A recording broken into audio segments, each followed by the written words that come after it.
Dis-moi, je t'ai vu prendre quelques cours de Bikutsi avec Coco Argenté. Oui. Là, je crois qu'on meurt d'envie d'avoir la démo. Parce que c'est vrai que dans le sujet, on l'a pas tant vu que ça danser. On en voit Catino, la femme du peuple, Emo de Tiga. Comme je suis sympa, je vais l'accompagner. Et nous, on les regarde. On la prochaine. Donc, tout commence par les fesses. Il faut dérouiller le popotin. Et la difficulté du Bikutsi, c'est la coordination popotin-épaule. Hein? On baisse et en même temps, il faut lever les bras en l'air. Tiga fait ça très bien. Alors, j'essaie.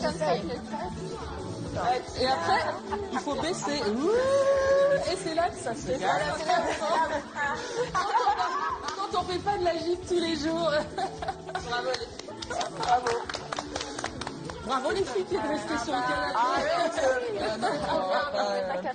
C'était un peu votre moment, quoi. Tu vois, on ne voulait pas vous perturber. Alors, il y a les tresseuses de Vaco à La Réunion, et puis en fait, le tressage a aussi envahi les podiums. On a trouvé un créateur qui fait des choses absolument incroyables. Et comme Tiga, c'est la mannequin de la bande, eh bien, j'allais dire Tiga, c'est la mannequin de la bande. Le vieux lapsus, oui, Tiga est bonne. Mais c'est aussi notre mannequin, et donc, qui va faire une apparition absolument théâtrale avec les créations d'Anguy Haïf, qui est un créateur camerounais et qui fait des vêtements en tissant du raffia, des matières naturelles, des calebases. Sublime. Bonjour Anguy, bienvenue. Ah ouais. C'est magnifique ce que tu fais. Merci. Je te tutoie parce que tu es camerounais, qu'on se connaît un peu, que c'est la famille, quoi, en gros. Mais c'est quoi cette apparition?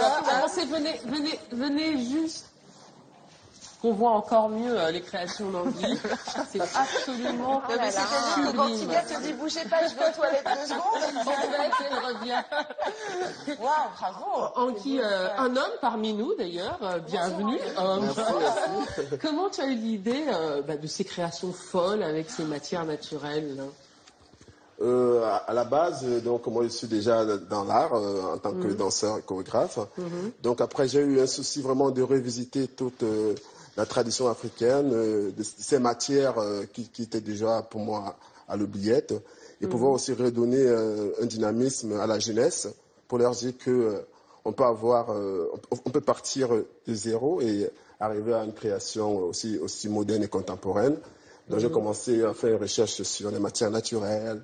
Oui, donc le raffia, les racines, les lianes. Il y a aussi un collier en forme de masque oui, c'est des masques camerounais. qu'on trouve un peu partout en Afrique, dans toutes les traditions. Et que je revisite vraiment le patrimoine culturel africain pour faire des œuvres d'art.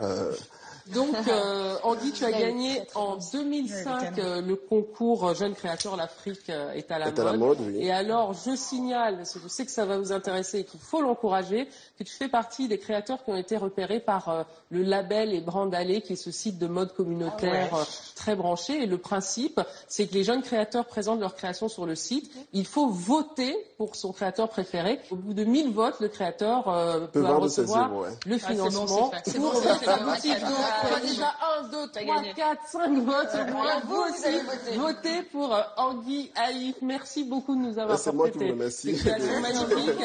Et puis, petit clin d'œil pour toi qui es camerounais. Et puis surtout, puisqu'on a commencé avec les filles du Bikutsi, on termine avec les filles du Bikutsi. Et cette phrase de Coco Argenté que je vous laisse méditer toute la semaine. L'homme, c'est l'homme tant que ça se lève. À la semaine prochaine.